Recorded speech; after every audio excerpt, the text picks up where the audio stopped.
Hi, I'm Stacy Hyde, and I'm back for another episode of Better Financial Health in 15 minutes or less. And today I'd like to talk about homeowners, renters insurance, that type of thing. It's not a product that we sell or anything, but I think it's becoming more and more important because as people are getting their renewals, they're seeing some very large cost increases. Like, for example, we got one on our condo and the price increased by 50%. We haven't had any claims. Nothing's really changed about the price of our home over the past year, but the prices that they're charging have gone up dramatically. And our agent said that they had shopped it and that was still the best rate. And the only thing she could recommend was we already have a pretty high deductible, and she was proposing doubling that amount, but it was so much, the savings in the premium was so small compared to the risk that we would have to shoulder that we decided not to do it. We did determine we have in our home, we have an automatic water shutoff that if it detects activity that's beyond the norm, that looks like a leak, something's on too long, or we have set it to say that we're not home and it detects water usage, it will cut it off. So we had not sent that certificate to our agent, so we sent that, and that actually saved us some money on that policy. So if you have an alarm, if you have fire coverage, that type of thing, you want to make sure you get that certificate and get it to your insurance agent because it will save you some money on that. The other thing to keep in mind is that there is, generally speaking now, much more limited coverage if you have mold or fungi in your home. So you really want to keep an eye on that. If you start seeing some mold in the shower or something like that, you want to take action very quickly because your policy is likely going to have some pretty low limits on that, and it could be quite expensive to fix if you don't take quick action. The other thing to keep in mind is that flooding is not covered. So if a storm comes and the rain comes in your house through like a ceiling, or a tree falls and puts a hole in your ceiling, that's where your homeowner's coverage is going to kick in. But if, on the other hand, the water rises up because it flowed so fast that it overwhelmed the sewer system and you get water in your house that way, that's likely not going to be covered.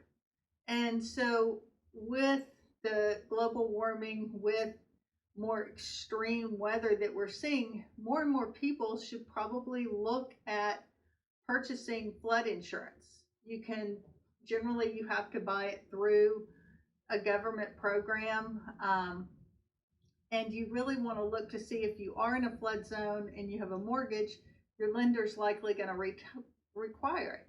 But some people live not in a flood zone, but in a flood adjacent zone, and they often will choose to purchase it just out of an abundance of caution, and it's not terribly expensive. What is terribly expensive, especially if you live in the Mid-South area like we do, is earthquake insurance, because your basic homeowners policies in most cases do not cover for earthquake. Personally, we used to have a separate policy that covered earthquake, but then the premium kept going up and up and up, and I really, shame on me for not having done this sooner, really dug in and read the policy. And when I did, I found out we didn't really have the protection that I thought we did. And so we chose not to renew it because the deductibles were around $50,000 anyway. And we were like, I don't see how this high policy premium makes sense. But we are diligent and we have very large cash reserves to make sure that if something were to happen, we could get over this, because Memphis is on the new Madrid fault, and as a kid, now I'm gonna date myself, I remember feeling tremors quite often. Haven't felt them in a long time, but it is not outside the realm of possibility that that would happen again. So it's important to prepare. And if you live in a flood prone area or a place with earthquakes or stuff, you want to make sure that you have your key documents and papers and things, particularly in a flood area. You don't want to store those on the first floor of your home. If you've got a 2-story home, you want to store them higher. Or if you only have a first floor home, maybe if you have an attic, you may want to put them there. Or make sure that you have copies somewhere, maybe at your office, something along those lines, and make sure that you've got those where you can get where they're readily accessible, or at least a copy of those uh, documents.